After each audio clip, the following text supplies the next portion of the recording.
Pues muy buenas tardes a todos y todas, buenos días a los que nos estéis escuchando desde la otra orilla. Vamos a empezar esta segunda mesa de sesión de comunicaciones con la profesora Susana Baez Ayala de la Universidad Autónoma de Ciudad Juárez. La verdad es un placer tenerla encima. Creo recordar que allí son las 7 de la mañana, entonces agradecemos doblemente que se haya levantado, se haya despertado para compartir con nosotros y participar en la cuarta edición de este seminario internacional de literatura hispanoamericana en el aula. La profesora Susana Baez es un referente en el teatro, coordina y está en la junta directiva de la MIT, que es una de las asociaciones más fuertes de teatro mexicano, y además pues, es un referente en el teatro para niños. Va a hablarnos sí, precisamente de ese tema, la dramaturgia infantojuvenil del norte de México en diálogo con la nueva España, con la nueva escuela mexicana.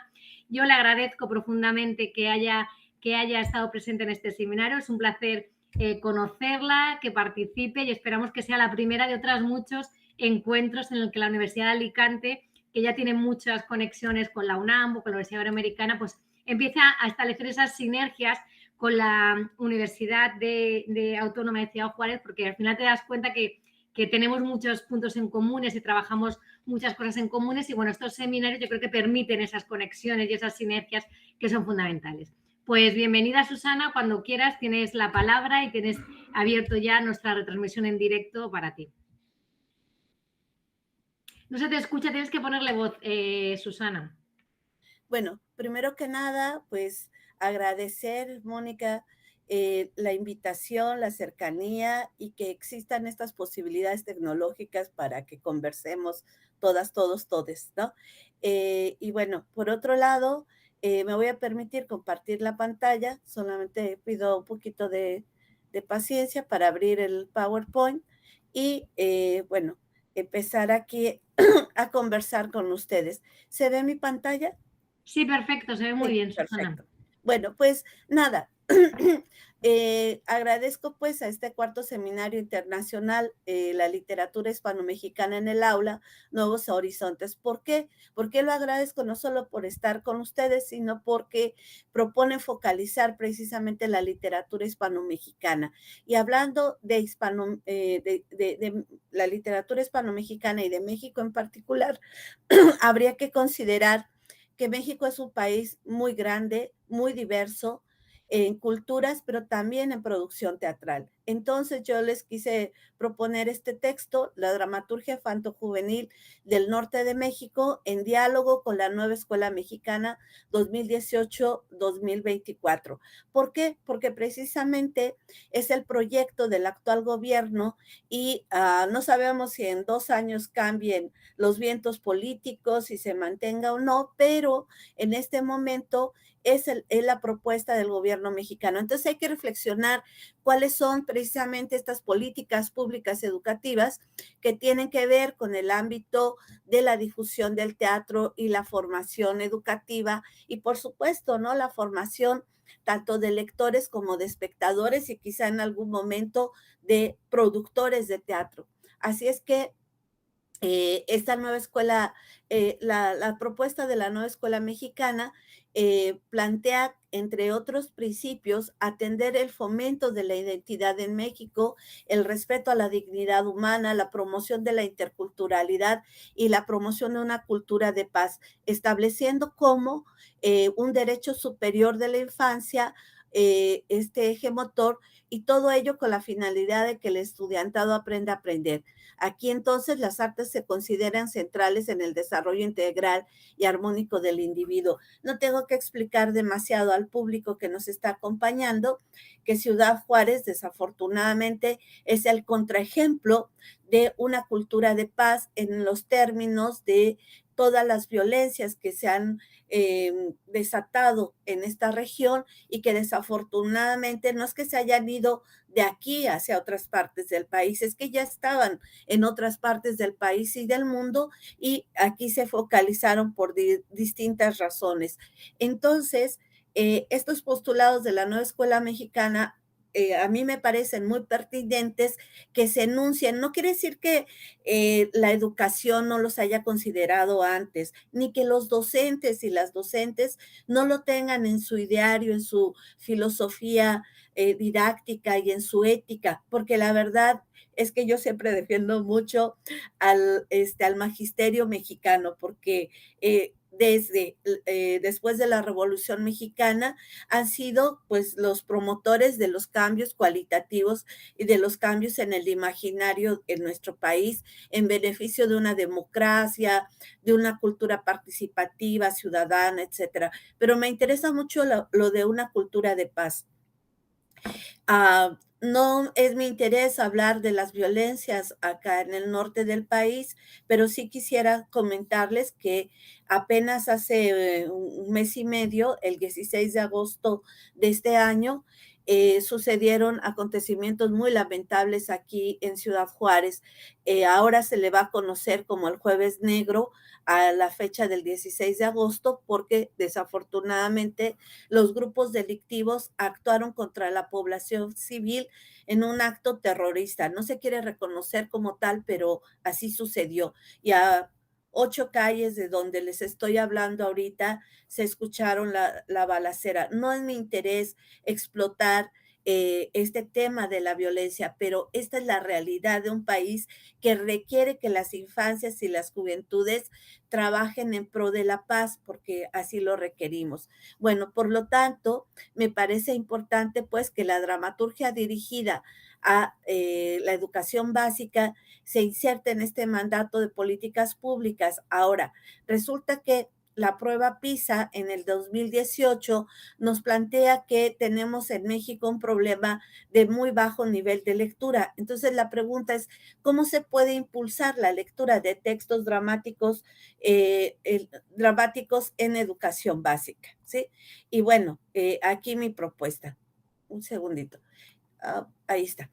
Propongo pues que se puede recurrir al acervo regional para intersecar con esta visión filosófica educativa.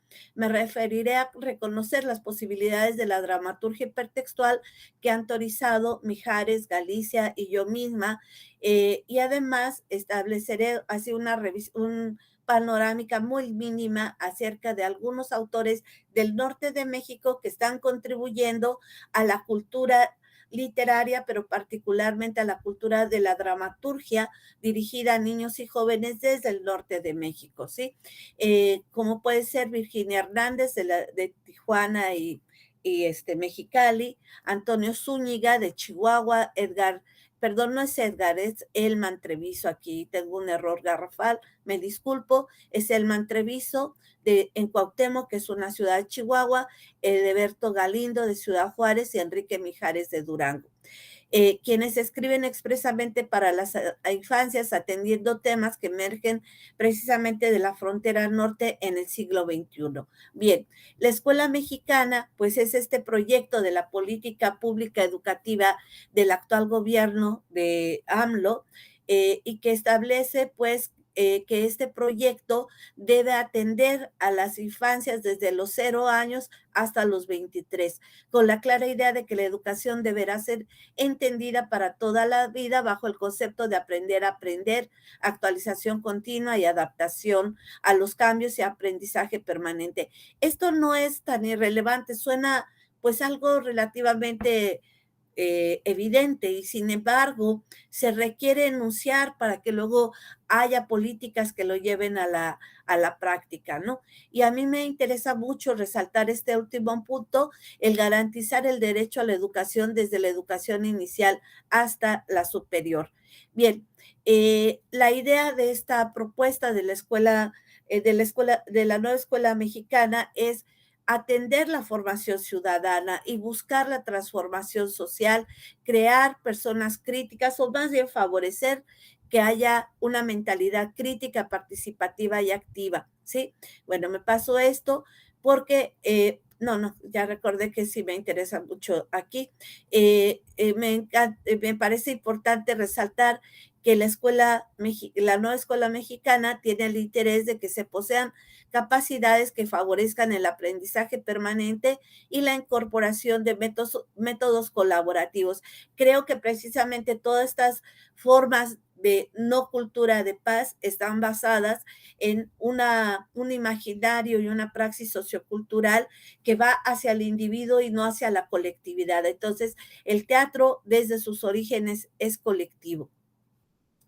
En términos generales, la dramaturgia que nos viene del modelo occidental clásico, pues se ha distinguido por ser un tanto binaria o binaria, ¿no? O sea, nos lleva hacia estas dicotomías de lo bueno, lo malo, negro, blanco, falso, verdadero, etcétera, y su formulación parte del conflicto, de una contraposición entre una visión de mundo y otra visión de mundo, donde necesariamente tiene que ganar una, donde no puede haber claroscuro, sino tiene que ser blanco o negro, como decía, donde está el protagonista y el antagonista.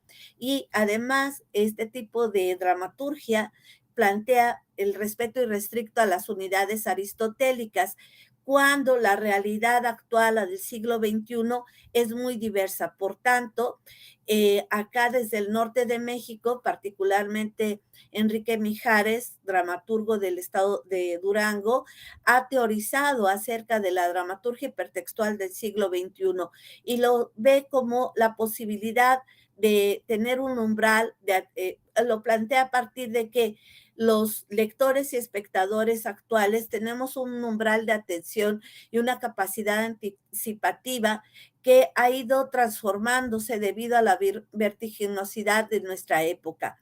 Esta nueva dramaturgia ya no es cerrada, no es dicotómica, es un teatro abierto a la reflexión y al diálogo, y esto lo empezó a desarrollar a partir de una obra de teatro para adultos titulada Las Perlas de la Virgen, de Jesús González Dávila, un texto de 1996. ¿Y por qué? Enrique Mijares vio ahí la configuración de personajes abiertos, múltiples, fractales de sí mismo, donde ya no hay un conflicto, lo que tenemos es una anécdota mínima que genera que los personajes tengan que ver una multiplicidad de posibilidades para resolver esa situación, la virtualización de posibilidades, como les digo, y por lo tanto las acciones se diversifican, ¿sí? De ahí que podamos, permítanme porque no me deja pasar, aquí está. Espero que se alcance a ver bien y si no, creo que lo puedo ampliar. Este teatro hipertextual no tiene una estructura lineal, sino es una estructura abierta. Por lo tanto, tenemos rasgos de fractalidad, personajes múltiples, multifocalidad, parte de la teoría del caos, del talk shock, del hipertexto, del videoclip, de la intertextualidad, la polisemia, las estructuras irradiantes, asociativas, etcétera, ¿sí? Y este tipo de teatro, de los recursos del hipertexto, nos lleva precisamente a una irrestricta navegación, a ejercer de manera irrestricta la libertad de utilizar los recursos creativos que tanto los autores como los lectores desean integrar. Me voy a ir un poco más rápido. Entonces, la nueva escuela mexicana y el teatro hipertextual me parece que embonan precisamente en estas propuestas de políticas públicas actuales.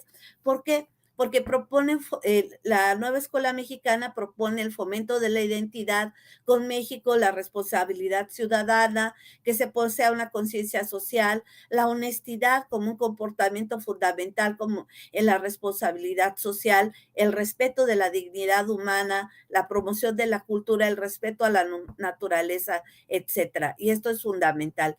Entonces, mi planteamiento, ¿no? Mi propuesta es que no importa si más adelante el siguiente gobierno en el 2025 cambia sus políticas públicas. Lo que sí interesa es que esta dramaturgia infanto-juvenil desde el norte de México está abrazando estos postulados no por mandato del Estado, sino en sus textos nosotros hallamos esa necesidad que ven los autores de dialogar con las infancias, pero no porque haya una visión adultocéntrica, sino porque las infancias requieren y las juventudes nos están exigiendo a los adultos que que favorezcamos la creación de espacios en donde dialogar estos temas. Y aquí es en donde les propongo, esto va a ser así muy rápido, solamente una panorámica de algunos autores desde el norte de México que ya había yo mencionado, y aquí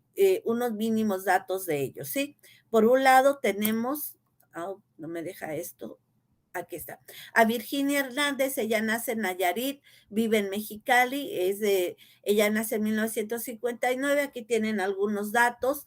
Es Premio Nacional de Teatro Infantil en el primer certamen nacional de teatro infantil y juvenil en Guadalajara, y tiene varios textos.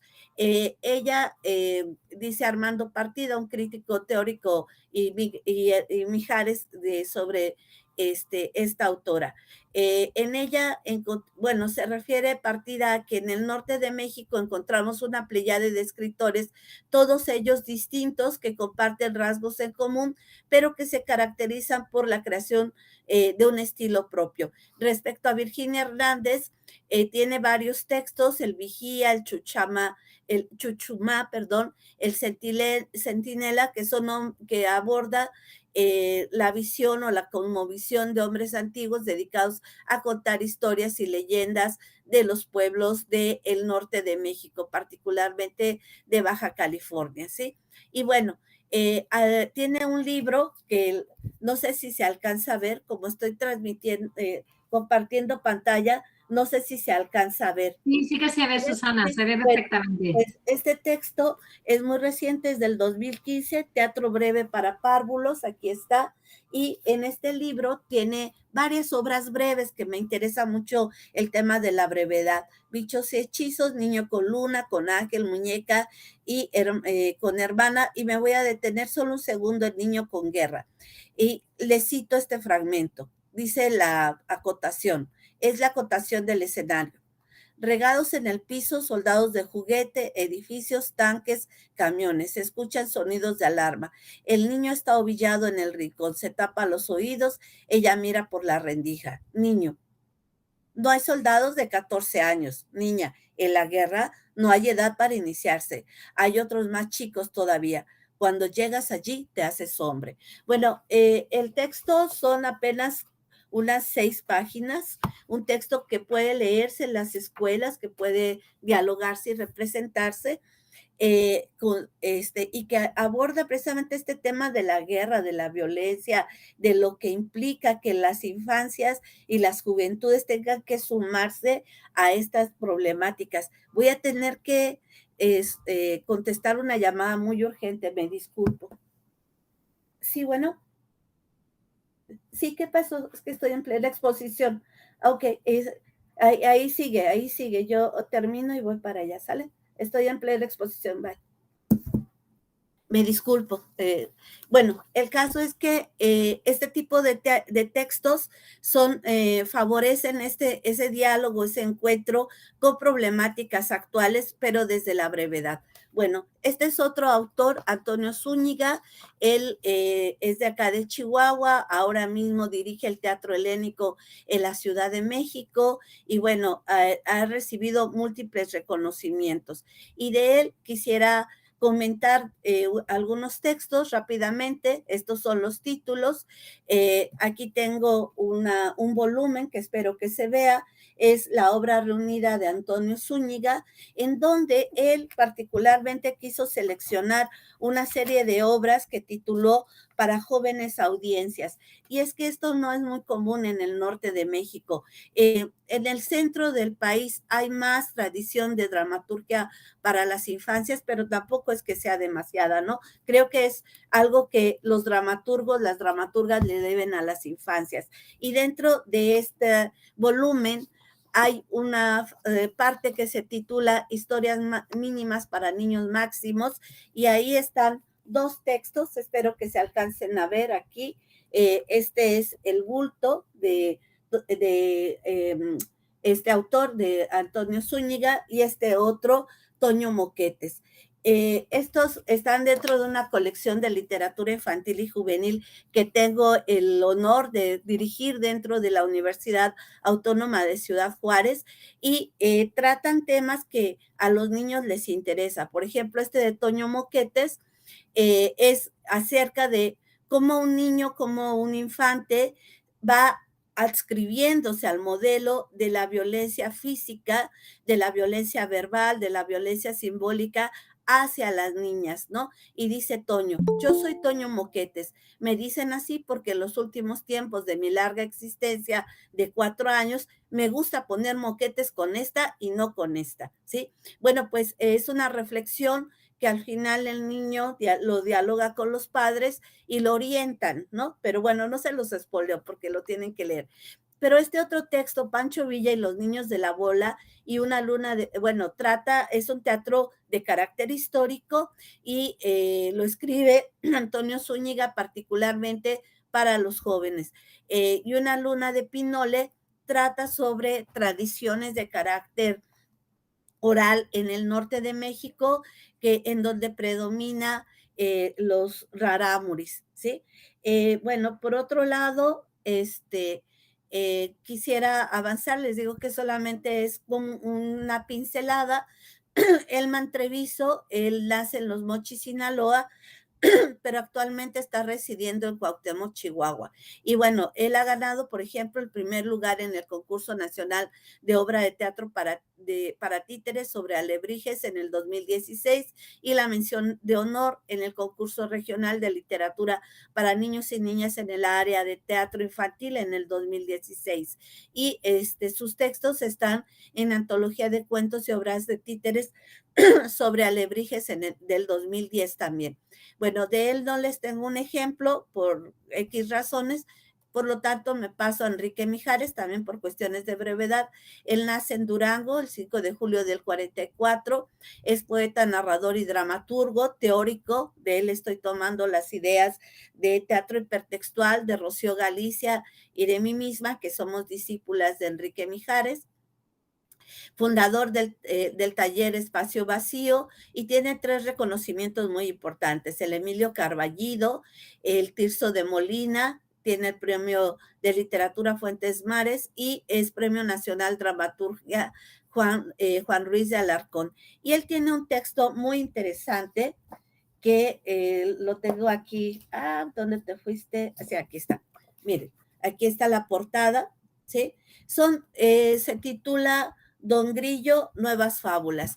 Y son estas 3 obras breves, son del 77, Gilotes, Don Grillo y de Fábula. Pero particularmente me quiero referir a Gilotes. ¿Sí saben lo que son los gilotes? Espero que se comprenda, pero si no lo cuento rápidamente. Ustedes saben que en México y toda Latinoamérica pues predomina la cultura del maíz que nos distingue tanto, ¿verdad? Y a la cual nosotros no es que nos aferremos, sino que no seríamos Latinoamérica y México, no seríamos lo que somos sin haber probado una tortilla, un taco con sal y frijolitos, ¿verdad? Entonces, el, la mazorca del maíz viene recubierta de unas hojas verdes que protegen la humedad, el sabor y la textura del grano de maíz, y en la parte superior, digamos, están protegidos con unos cabellos, son unos cabellitos muy delgados de color café. Y luego ya cuando ¿cómo se llama? Cuando el elote se consume, la parte del centro se utiliza para diferentes cuestiones, ¿no? Entonces dice el texto: somos los 3 gilotes con pelos de elote, con cuerpos de olote, muñecos de maíz. Y entonces uno de los personajes de la obra dice, es imaginero, y dice: así nace el maíz, como una muñeca albina, de cuerpo suave y cabello casi transparente, de tan rubio. Entonces se está asemejando, ¿verdad? A este personaje de una muñequita que se va construyendo mientras la obra va avanzando, como si fuera Huijilote del maíz. Y aquí les quiero leer un fragmentito, la página 23 que tengo ya identificado para ustedes, que dice: comienza el baile de las mazorcas, siempre animadas por el imaginero y los niños. Mazorca 1. Me comen como elote con sal y con limón. Mazorca 2. Me comen con mantequilla y sal, con requesón, con queso fresco y en granitos. Si me comes con fresa o mayonesa, muchísimo más te voy a gustar. Mazorca 3. En hojuelas tostadas para desayunar. Mazorca 1. Quiero pinole para la cena y palomitas al cine llevar. Luego pozole con tostaditas bien doraditas para saborear. Mazorca 2. En forma de nixtamal, de masa o de tortilla. Mazorca 3. De atole y tamales rico champurrado. Soy siempre sabroso, pruébame y verás. Mazorca 1. De chaguales, chacales y maíz crudos me comen en cuaresma. Mazorca 2. Tacos joven y quesadillas. Mazorca 3. Esquite, esquite, ponte duro. Soy sabrosa golosina que siempre te gustará. Ay, maicito, lindo, mamá. Quise leer este fragmentito para que vean ustedes cómo este tipo de dramaturgia dirigida a niños, niños, niñas y adolescentes da la oportunidad de dialogar acerca de tradiciones gastronómicas, culturales, que crean la identidad precisamente de esta gran diversidad que somos México, ¿no? Y bueno, como les digo, son así pinceladitas. Edeberto Galindo, o Pilo Galindo, como se le conoce, nace en Ciudad Juárez, en Chihuahua, el 10 de noviembre del 57. Es dramaturgo, guionista y narrador. En el 87 funda el Teatro 1939, una compañía que se mantiene hasta la fecha y tiene dos premios muy importantes: el Premio Nacional de Dramaturgia Víctor Hugo Rascón Banda y el Juan Ruiz de Alarcón. Bueno, ¿qué es lo que me interesa de Edeberto Galindo? Que aquí tengo precisamente su antología, es la antología teatral de Edeberto Galindo. Bueno, pues él en esta antología nos ofrece una serie de textos que van dirigidos más a los jóvenes, más que a los niños. Y entonces, dentro de esta dramaturgia que va dirigida más a los jóvenes, atiende, por ejemplo, cuestiones, pues sí, que ya están más cercanas a estas problemáticas muy actuales, muy contemporáneas de aquí de México. Y bueno, yo como conclusiones de consideraciones finales, no conclusiones, sino unas consideraciones finales de lo que planteé en esta mínima ponencia, es que la dramaturgia del norte de México me parece que favorece los postulados de la nueva escuela mexicana a partir de lo que fui argumentando. Le apuesta a una cultura de paz, de respeto, de atender la diversidad cultural, gastronómica, de los imaginarios socioculturales, de las lenguas, de las diversas lenguas que forman parte del mosaico cultural de nuestro país. Y particularmente la dramaturgia hipertextual permite su polifonía, integra voces, temas, estructuras diversas. Y estos autores que mencioné, Virginia Hernández, Antonio Zúñiga, Enrique Mijares, Elman Treviso y Pilo Galindo, aluden a problemáticas actuales como la guerra, la historia, las tradiciones populares, la cultura del maíz, y por lo tanto la nueva escuela mexicana me parece que debería favorecer que en las diversas regiones de nuestro país, las docentes, los docentes tuvieran un acercamiento a estos dramaturgos, en el caso del norte, a los que he mencionado y algunos otros más, por su carácter innovador en estructuras breves, temas y atención a las infancias y juventudes. Y también me parece que eso daría pie a reconocer la complejidad precisamente en el ámbito literario y la riqueza y la complejidad que tiene este aporte cultural para todo nuestro país, pero también de manera regional, porque a veces desde el centro, desde esta visión centrista, adultocéntrica, no nos ponemos a ver qué es lo que requieren las nuevas infancias y juventudes del siglo XXI, ¿sí? Y bueno, pues aquí está estas mínimas ideas desde el norte de México, desde Ciudad Juárez, para su consideración. Muchas gracias por el espacio y por escuchar esta propuesta. Bueno, muchísimas gracias, Susana, por esta perfecta trayectoria que nos has hecho. Primero, esa idea de vincular el teatro con la hipertextualidad, que creo que es una tendencia muy innovadora, muy interesante, y sobre todo por esa nómina de autores. Yo la verdad que reconozco que había muchos que no conocía, porque trabajo más las voces femeninas en la dramaturgia mexicana, pero he ido tomando nota de cada una de ellas y luego, bueno, se podrá, estas sesiones, los recuerdos se van a grabar, se van a editar, van a estar editadas en el canal de YouTube del Centro Benedetti, se van a poder utilizar, consultar, y vamos, agradezco mucho la nómina de autores, que seguro que enriquecerá a nuestro alumnado que no conocíamos esto. Bueno, pues ahora, como digo, las preguntas se van a hacer al final de las sesiones porque vamos un poquito ajustados de tiempo. Y ahora vamos a... Muchísimas gracias, Susana. Vamos a continuar, yo no sé si el profesor Francisco Antonio Martínez Carratalá, que acaba de llegar, si está ya preparado acaba de conectarse. Aquí estoy. Aquí está, bueno, pues mientras que lo presentamos, yo creo que va preparando. Vamos a continuar, hacemos el salto de una orilla hacia otra orilla, creo que vamos yendo de México a España y pasamos de Ciudad Juárez, damos un salto otra vez hacia esta orilla, con el profesor Francisco Antonio Martínez Carratalá, que sabe mucho de literatura, pero además es un gran lector. Tiene muchos libros y yo creo que ama los libros, ama la lectura, y eso es un rasgo muy importante para todo docente de didáctica de la lectura y de escritura como es el profesor Francisco Martínez. Nos va a hablar de álbumes ilustrados, el diálogo poético con la memoria democrática. Le damos ya la palabra porque vamos un poco justo de tiempo, le agradecemos el esfuerzo porque acaba de terminar de trabajar y se acaba de conectar. Le damos la palabra. Bienvenido, Francisco. Muchísimas gracias por participar en este seminario y bueno, le dejo ya para que nos ilustre sobre álbum y sobre memoria democrática, de la que él sabe mucho y lee mucho. Cuando quieras, Francisco. Gracias, Mónica. Por cierto, se ha compartido bien el PowerPoint, sí, perfecto, ¿verdad? Se ve bien, Francisco. Pues muchas gracias por la presentación, Mónica, y como no, mandar un saludo a José, a Sebastián, al profesor Ramón Llorens, por vuestra labor y, como no, también al Centro de Estudios Mario Benedetti por la acogida de estos seminarios en los que estoy participando en los últimos años, y para mí es un placer también navegar entre esas dos orillas, como dice Mónica, y fijarme mucho en la literatura que también tenemos al otro lado del Atlántico y esos vínculos que tenemos culturales.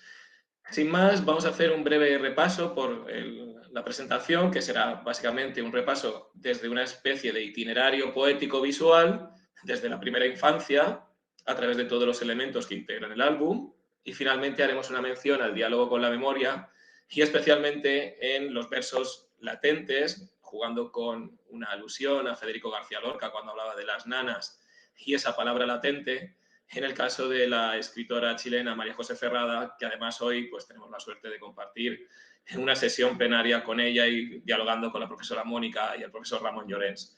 Así que empezamos y señalaremos algunos aspectos esenciales en el lenguaje del álbum.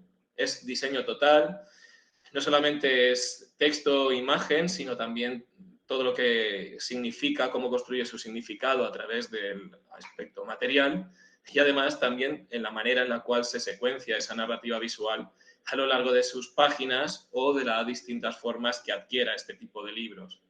Dentro de esas consideraciones iniciales, pues obviamente siempre ha tenido una gran importancia, especialmente en las primeras, no tanto esta última década, pero sí en las anteriores, esa relación entre el texto e imagen, y en la cual pues, el trabajo de Nikolayeva y Scott o de Nodelman pues siempre han sido algunos de los trabajos fundamentales en este ámbito. Así, en este tipo de libros, en el cual se relacionan el texto y la imagen de diferentes maneras, tenemos relaciones distintas de redundancia, en la cual el espacio interpretativo para el lector es muy pequeño, dado que la imagen y el texto nos precisan la misma información, o de oposición en el momento en que se contradicen.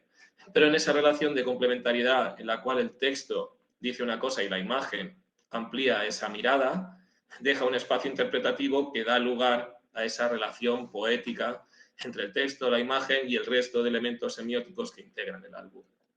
Así, podemos ver que algunas de estas características de este tipo de textos multimodales, no solamente como docentes o en la formación docente nos tenemos que preocupar de ser capaces de analizar la dimensión más sencilla, la perceptual, sino adentrarnos más en el sentido semiótico y semántico y cómo se estructura visualmente su mensaje, para llevar obras de calidad en el aula y así a los docentes en formación ofrecerles también una serie de contenidos que les ayuden a identificar todos esos contenidos de cómo narra o cómo se lee una imagen. Como decían Serafín y Reid, en el álbum confluyen tres marcos teóricos, el literario, el semiótico y el artístico. Por tanto, en esta comunicación de hoy nos vamos a centrar en el álbum, como ya os he dicho, en estas obras que tengo aquí y especialmente en el papel de la mujer en estas obras dentro del mercado de América Latina, de diferentes nacionalidades, y ahora veremos a las diferentes autoras e ilustradoras que aparecen en esta breve selección. Así que como esa especie de itinerario empezaría para primeros lectores, he seleccionado una serie de obras de autoras como la venezolana Menina Cotín, o Ana Palmero Cáceres, la argentina Yael Frankel, o la colombiana Claudia Rueda, en la cual se acercan a esos primeros conceptos, diseñan unos libros de primeros conceptos para lectores, que además tienen una propuesta visual importante detrás, y esto nos ayudaría, o sería una muestra de cómo facilitar la alfabetización visual desde las primeras edades. Así comenzamos con la venezolana Menina Cotín, con estos libros de primeros conceptos, y a veces en el tiempo o en equilibrio, incluso adquiriendo esos primeros conceptos desde un tono filosófico. Veamos algunos ejemplos, por ejemplo, esta relación entre opuestos, en No tanto, en el cual en la propia doble página puede observar y puede comparar entre elementos de diferentes tamaños. O, por ejemplo, jugando con las propias dimensiones del libro, cómo un significante puede cambiar de significado simplemente a través de la manipulación con el libro. Vemos la primavera con ese árbol floreciendo, pero si le damos la vuelta vemos el otoño con las hojas cayendo del tronco. Así, este tipo de libros, como por ejemplo El equilibrio, a través de explicar la dimensión de lo que significa el balance, también el balance lo que significa a nivel filosófico, aquello de tomar en cuenta el movimiento del otro y reaccionar para mantenerlo. O, por ejemplo, el tiempo, cómo a través del pliegue central diferencia ese paso del tiempo entre el pasado, el presente y el futuro. Son libros muy inteligentes que nos acercan a primeros conceptos desde una propuesta del diseño apropiada a primeros lectores, por esos fondos blancos o fondos negros y los dibujos en blanco, en el cual hay un máximo contraste que facilita la lectura en estas primeras edades. Lo mismo nos pasa con Claudia Rueda, jugando con una misma forma en esos diferentes colores. Aquí, por ejemplo, vemos la de dónde salió esa cosa azul. Vamos jugando a que con un mismo elemento vamos cambiando continuamente la relación entre significante y de significado. También juegos en los cuales el paso de página nos desvela las respuestas en este juego de opuestos, en este todo es relativo, que vemos que también se asemeja a No tanto de Menina Cotín, de la colombiana Claudia Rueda. La misma autora hizo este álbum Sin palabras, en el cual podemos seguir cómo a partir de esa forma que vemos en la portada que lleva uno de sus personajes, cómo esa forma se irá transformando, irá haciendo transformaciones formales para convertirse en nuevos elementos narrativos, así también narrar a partir de la propia imagen. Este tipo de álbumes, obviamente, nos facilitan una entrada al reconocimiento del código visual desde las primeras edades. También tenemos el juego de Yael Frankel, además este juego típico de las canciones de la tradición oral, por ejemplo en este que tiene un bosque o al igual que tiene una montaña, jugamos al juego de existe un bosque que tiene un árbol, que tiene una rama, que tiene un nido, se van encadenando elementos y esto a su vez se representa visualmente como una especie de zoom. existe un bosque que tiene un árbol, que tiene una rama, que tiene un nido, se va ampliando progresivamente. En ese juego de acumulación que podemos hacer y que podemos ir memorizando cada vez, además, visualmente se desarrolla desde una técnica casi fotográfica. Y finalmente, en este primer itinerario poético-visual para primeros lectores, nos centraríamos en la obra de la venezolana Ana Palmero Cáceres, que aparecerá posteriormente asociada a la obra de María José Ferrada, en el cual también tenemos un libro de primeros conceptos, pero en el cual todos los patrones que se utilizan están relacionados con la cultura y con la cetrería yecuana. Así podemos ver algunos de los ejemplos en los cuales estos patrones de la cestería se van repitiendo y sirven para articular estos libros de primeros conceptos. Pero pasando ya al álbum poético, nos podríamos centrar en esa diferenciación que hacía Neira Piñeiro en 2012 entre poemarios, ya sean antologías o propiamente creados de poesía infantil, o bien álbumes poema, que son el propio poema, sus versos secuenciados a través de cada paso de página. Y aquí volvemos a encontrar grandes nombres como Micaela Chiriz, María José Ferrada, Cecilia Pisos, ganadoras del Premio Hispanoamericano de Poesía Infantil para Niños, y también entraremos en algunos juegos de la tradición oral con los libros de Paloma Valdivia, Verónica Prieto o Laura Herrera. Así que comenzaremos con esta aproximación al lenguaje poético, cómo pueden ser estos poemarios. En este caso comenzamos con El baile diminuto, Cuando fuiste nube, de María José Ferrada, también magníficamente ilustrados ambos dos, uno por Sole Poirot y otro por Andrés López, y, como no, también El mar, de Micaela Chiriz, o Esto que brilla en el aire, de la argentina Cecilia Pisos, que está ilustrado por la española Ana Pez. Grandes poemarios que nos ofrecen una puerta de entrada y además en esta presentación podemos jugar casi con seguir una especie de constelación o trazar unas conexiones con María Elena Walsh y ese en Una cajita de fósforos, porque también podemos jugar a ese juego en Para cazar una estrella, de Cecilia Pisos.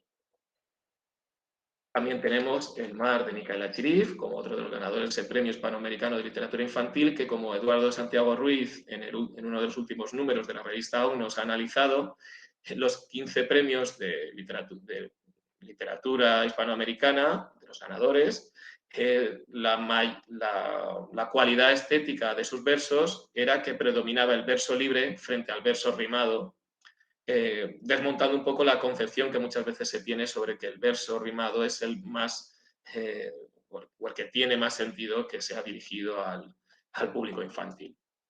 De nuevo, en estos poemarios, tenemos diferentes de María José Ferrada, tenemos una gran cantidad de obras y un panorama en bullición relacionado con la poesía en el ámbito latinoamericano.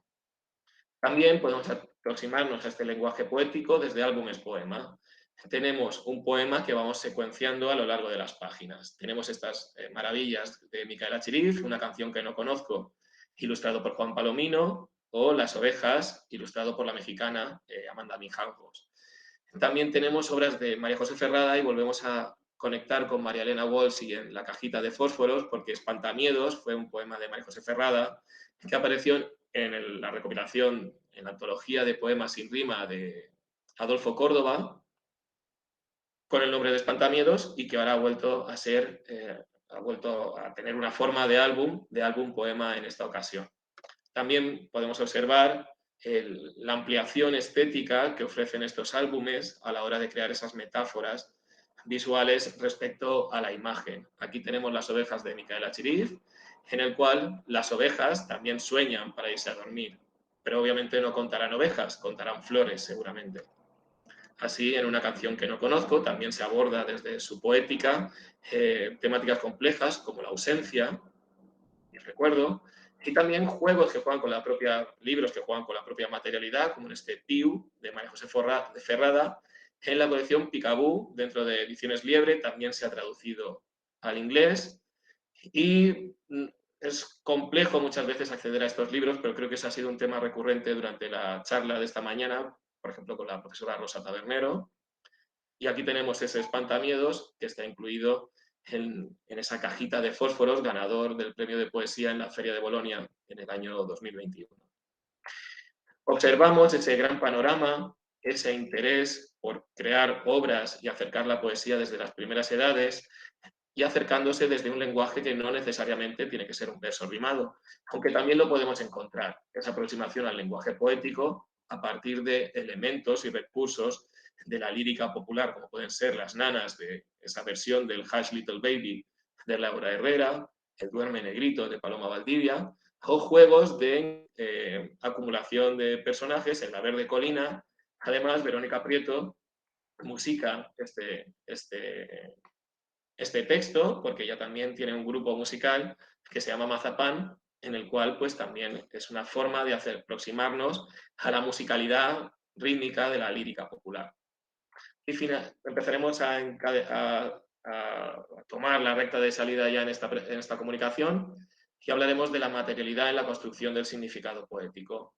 Aquí volvemos a tener una serie de nombres señalados. Tenemos a la gran Marisol Misenta, a María José Ferrada, a Micaela Chirif, a Isa Watanabe y a Yael Frankel. Así nos adentraremos en que las dimensiones materiales del formato también comunican, en este caso Más te vale mastodonte, de Micaela Chirif e Isa Watanabe. A Isa Watanabe también sabemos que es la autora del gran Migrantes, publicado en Libros del Zorro Rojo y que haya sido traducido, pese a no tener palabras, a más de 17 idiomas. Y en este Más te vale mastodonte, el propio formato del libro es mastodóntico, es muy grande, ya nos comunica, cambia también la forma en la cual desplegamos la página, y tenemos a un personaje infantil representando el rol adulto y a este mastodonte que está representando el rol infantil en ese juego en el cual nos reímos del adulto y de las propias convicciones que, bueno, la forma de tratar muchas veces a la infancia. El ascensor, el propio pliegue, representa ese ascensor, y además en esta obra también seleccionada dentro de los White Ravens en 2020, se incluía una historia en la contracubierta que se contaba dentro del libro por uno de los personajes, el abuelo Miguel. Observamos cómo hay un gran espacio de exploración también formal y para construir un significado a través de la materialidad. En este clásico de Marisol Misenta, Tener un patito es útil, observamos cómo el juego de descentración del pensamiento se integra con las mismas ilustraciones, pero simplemente cambiando la gama de color de amarillo a azul dependiendo del punto de vista. O cómo a través de tinta invisible podemos acceder al significado que subyace a un texto en este nocturno recetario de sueños. Libros en acordeón, como es El gigante de la laguna, de Alice Bossut, que fue publicado en España por la editorial barcelonesa Yequi Wood, o también otro libro acordeón, este paseo poético entre María José Ferrada e Isidro Ferrer. María José Ferrada junto a Andrés López, que también ilustró Cuando fuiste nube, han creado el espacio entre la hierba, una especie de cuadernillo de metáforas y relaciones entre el texto y la imagen, desplegable, en el cual podemos leer cosas tan preciosas como pon una palabra en una maceta, mírala crecer. También observamos el juego que hace María José Ferrada junto a Mariana Alcántara en este Natura, a través de una poética en la cual el simple grosor del papel y el uso del azul y el rojo para diferenciar la naturaleza de la fauna en esa superposición para jugar con la luz es otra forma de acercarnos a la poesía, no solamente a través del texto, sino de todos los recursos que integra un álbum. Y finalmente, junto con Melena Cotín, señalamos este animal, Poemas breves salvajes o El bolso, álbumes que además están hechos para ser leídos a través del sistema Braille y a través de las texturas. Es decir, una panorámica breve en estos libros para iniciarnos en un itinerario poético y en el que además nos atraen desde todo tipo de recursos que dispone el álbum. Todas las partes del álbum cuentan, por lo tanto, todas sirven para construir su sentido narrativo. Y aquí tenemos unos ejemplos, que no sé si se verán muy bien en la pantalla, de este animal, Poemas breves salvajes, con las texturas de Ana Palmero Cáceres para El bolso, que también nos recuerda el pañuelo de mi abuela de Heinz Janis. Y seguimos finalmente con esta parte de la sesión simplemente señalando algo que seguramente durante esta tarde aparecerá en la charla, como la importancia de la memoria histórica, la memoria democrática y esa labor de María José Ferrada de coger historias que muchas veces quedan al margen ante los grandes números o los grandes titulares o la forma de recordar el pasado, y que muchas veces pasan desapercibidas, quedan al margen. Y este de al margen tiene significado, que ahora lo explicaremos muy brevemente, para finalizar mi comunicación. Tenemos Mexique, que además con Ana Peñas, Premio Nacional de Cómic en 2019, que además colaboraron también en este Mi Barrio a partir de las ilustraciones de Ana Peñas en Estamos Todas Bien, a partir del relato que hizo a partir de su abuela. Vuelven a generar un nuevo relato María José Ferrada y Ana Peñas. También tenemos este Niños, del cual se ha hablado hoy, esa belleza, y para mí en el aula, cuando tanto con el alumnado que viene a la escuela, que está en tercero o cuarto de primaria, o bien cuando lo he presentado en la Universidad de Alicante al alumnado en formación, siempre ha sorprendido porque no se esperan que de esos versos luminosos que devuelven todo aquello que de aquella infancia arrebatada por la dictadura de Pinochet, que encierra esos 34 poemas dedicados a estos niños desaparecidos y ejecutados durante la dictadura de Pinochet. Finalmente, por hablar de la importancia de todo aquello que siempre dejamos al margen, y María José Ferrada nos regala siempre una brizna de luz, esa palabra latente que late alrededor de la naturaleza y alrededor de lo que muchas veces queda a una escala microscópica, no solamente en nuestra vida, sino también en general.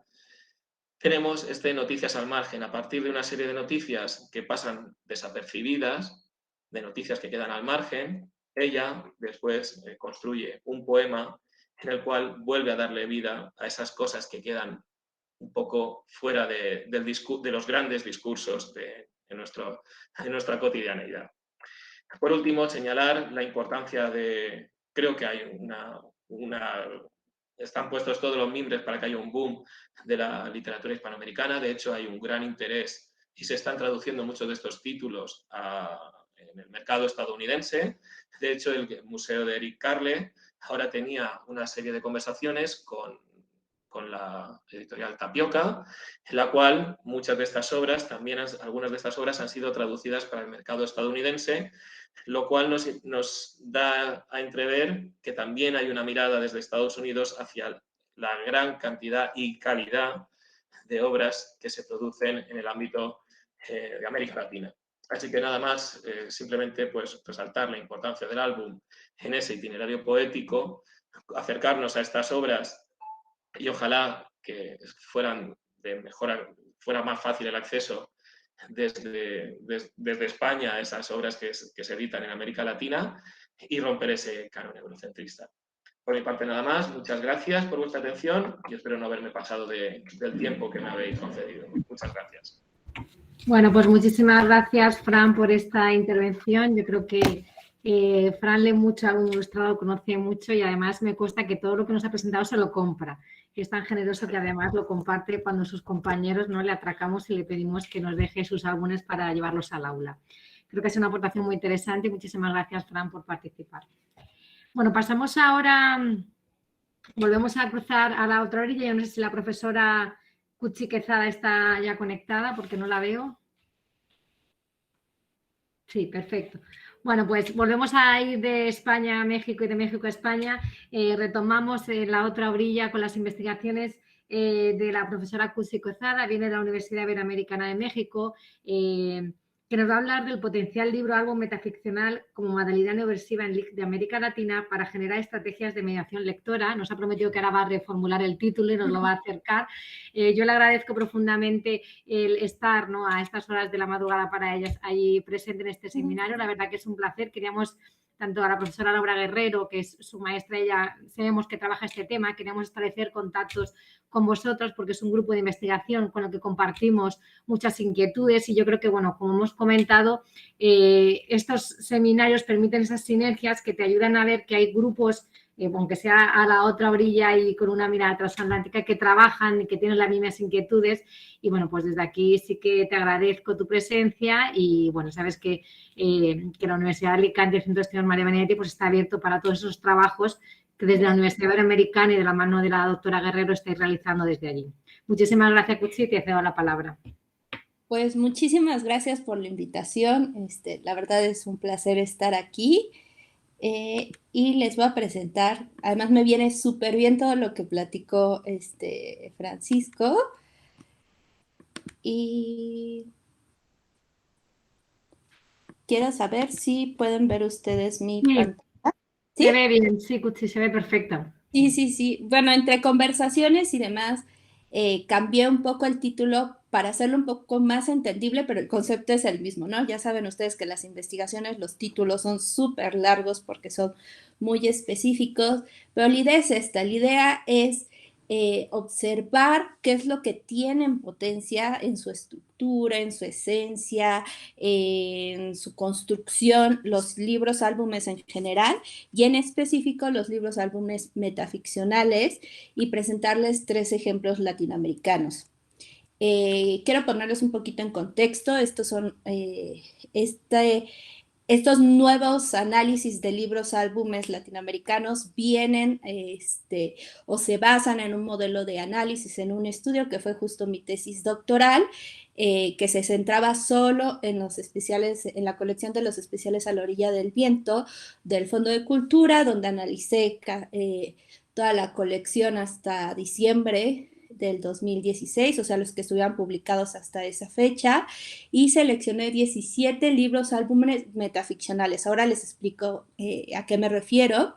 Y propuse un modelo de análisis, o sea, no solo lo propuse, sino más bien lo apliqué a todas estas obras, donde se incluía formato para textos, elementos narrativos, figuras retóricas, tanto textuales como visuales, o donde involucra tanto lo visual como lo textual, elementos visuales, mucho también de parte del diseño, y los elementos propios del libro álbum.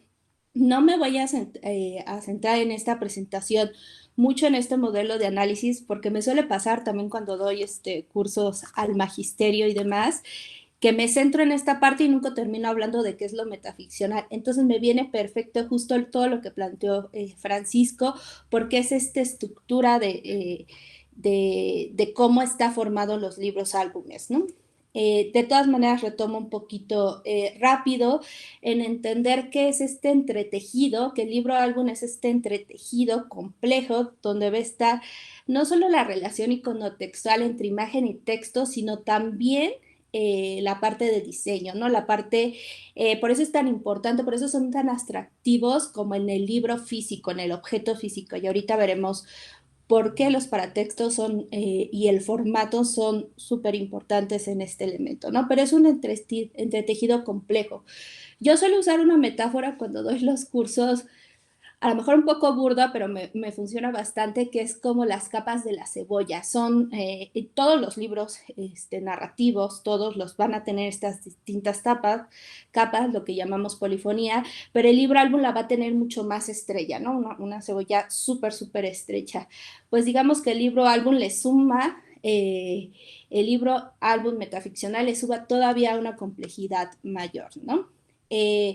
¿Por qué el libro álbum nos va a tener esta potencia que yo les decía para trabajar mediación lectora, ya sea en el aula o sea como se trabaja mucho en Latinoamérica de manera independiente, desde mercados, bibliotecas, espacios públicos? Es que va a tener justo estas capas de la cebolla que les decía, diferentes niveles de significados abiertos a diferentes interpretaciones, donde se incluyan estos 3 lenguajes, ¿no? El narrativo, el narrativo incluso si es libro silente, ¿no? A través de la secuencialidad. El visual y, como les decía, la parte de diseño del libro objeto.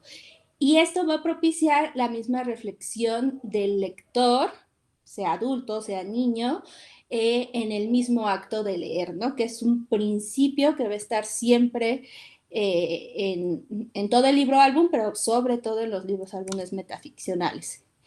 Y bueno, en el caso de la metaficción vamos a entenderla como de manera muy general en este tipo de estrategia o estrategia que se presenta en los libros, donde se empieza a cuestionar la relación entre realidad y ficción, como que se empieza a romper esta cuarta pared, ¿no? Hay muchísimas estrategias, ahora veremos algunas, pero el caso es que ha tomado relevancia a partir de la posmodernidad y mucho más, bueno, ahora se llama se dice que estamos en la hipermodernidad, pero me refiero a que siempre ha estado en la historia de la literatura en general y sobre todo en la infantil, pero ahora está tomando como más presencia, ¿no? Entonces, esta metaficción es cuando se empieza a cuestionar esta relación entre realidad y ficción y van a subvertir justamente a la narración.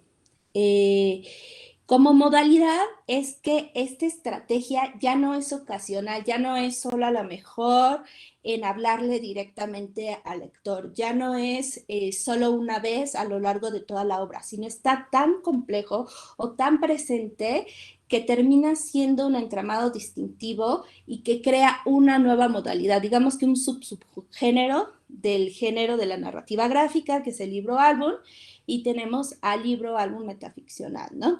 ¿Se acuerdan que les decía de esta capita de las cebollas? Pues digamos que la metaficción está en todas las capas de la cebolla, ¿no? Está, pero desde lo visual, pero desde el título, pero desde los paratextos, y bueno, ahorita vamos a ver un poco más. Y de nueva cuenta, como se vuelve cada vez más complejo, y por ser más complejo no quiere decir que sea incluso más digerible o más comprensible a sus lectores. Ahora vamos a ver que por supuesto también está presente en libros destinados a primera infancia, porque les van a hacer prestar atención en la construcción de la misma obra, en este caso del libro, álbum, del objeto libro, y del propio proceso lector. Y bueno, en esta investigación, en la del postdoctorado, pues se identifica diferentes estrategias metaficcionales o las más usuales, que es la paratextualidad, la intertextualidad. Y un dato muy curioso, que es lo que luego ciertos adultos tenemos un poquito de resistencia a trabajar con libros metatextuales, es porque los ubicamos más desde el lado de intertextual, de tener este tipo de referencias a obras pasadas que a lo mejor los niños no han conocido, que la verdad se resuelve muy fácil en talleres donde se trabaja no solo con un libro, sino con el libro, no sé, a lo mejor distintas versiones de Caperucita Roja, y si no conocen la historia de Caperucita Roja, se las podemos presentar. En fin, el caso es que siempre se ha pensado que está como esa tendencia hacia la intertextualidad, y no necesariamente.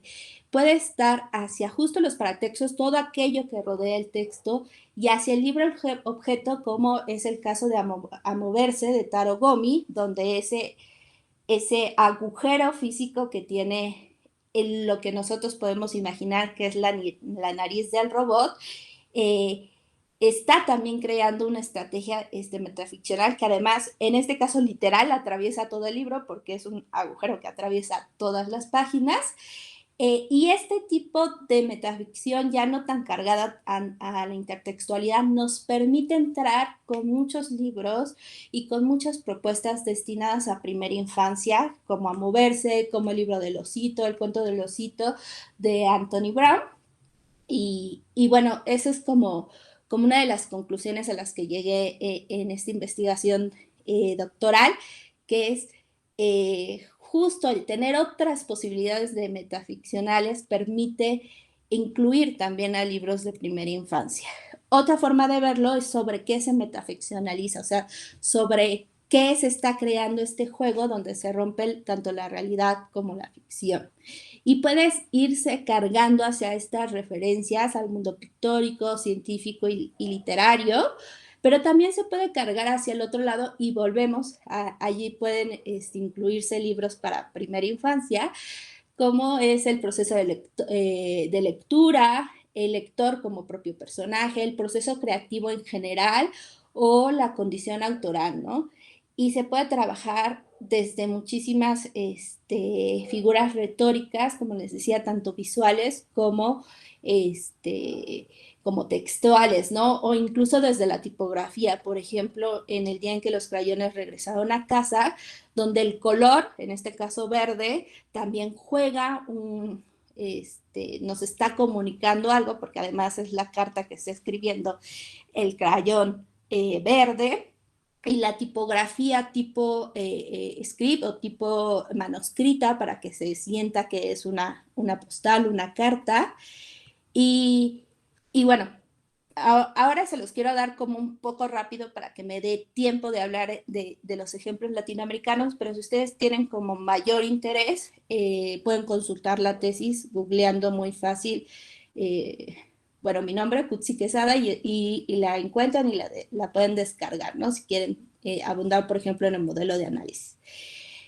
Y una de las conclusiones a las que llegué, que parece evidente, pero de repente es como muy, muy relevante resaltarlo en el caso de los libros álbumes, y ya lo mencionaba Francisco, es el formato, que es un aliado en los libros álbumes en general, pero mucho más en los metaficcionales. Por eso es que es tan importante este libro objeto, ¿no? Si se pasara a un libro electrónico, que sí los hay, se tiene que hacer una estructura de programación distinta, ¿no? Como considerando esta parte interactiva, pero también de relación de lector con el objeto libro, ¿no?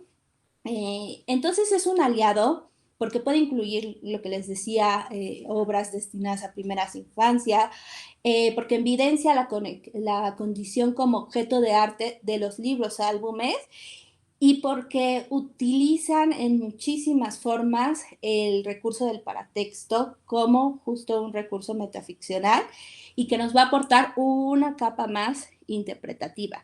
Y acuérdense que esto, aunque los hace cada vez más complejos, que está creciendo esta capa de nuestra cebolla, no quiere decir que si estemos en la primera capa no tengamos una buena comprensión o una relación cercana, incluso un vínculo afectivo con aquel libro que estemos leyendo, ¿no? O que se pueda compartir esta lectura muy importante en libros álbumes de niño y adulto, ¿no? Recordemos este doble lector tan característico en la literatura infantil y juvenil. Bueno, el caso de cómo funciona este formato, Francisco lo llamaba un poco como materialidad, que se me hace un término también muy interesante. Se puede presentar en tres tipos de ocasiones, digámoslo así. Desde aspectos lúdicos, como lo vimos en el agujero, en el hueco de A Moverse de Taro Gomi, donde además remite al proceso lector, donde estos espacios vacíos, literalmente en este caso, el lector los va completando a través de sus experiencias, ¿no? Y entonces nosotros solemos pensar que allí hay una nariz, ¿no? Y a lo mejor el bebé solo está explorando ese espacio, ¿no? Con sus manos, en la manera en que él explora, ¿no? También puede ser desde aspectos didácticos, por ejemplo, con una función explicativa. Esto mucho, por ejemplo, en los anexos o brindarnos una información extra, pero sobre todo cuando este extra nos da como más herramientas para entender qué pasó en el libro, para comprender justo esta función didáctica. Puede ser, por ejemplo, las pinturas de Willy, donde al final, en un anexo, Anthony Brown, el autor, consideró que era necesario explicar las referencias de las pinturas que Willy, el mono que está pintando, hace referencia, ¿no? Y una muy interesante que es como una conjetura inicial, que es, por ejemplo, el caso del increíble niño come libros, donde hay una mordida literal, una parte física del libro que simula que está mordido, y como nos lo presentan desde un inicio, desde la portada, pero desde lo físico que nosotros tenemos el libro, empezamos como lectores a hacer conjeturas, ¿no? A querer descubrir por qué ese libro está mordido, si lo hizo el increíble niño come libros, por qué, y este juego donde también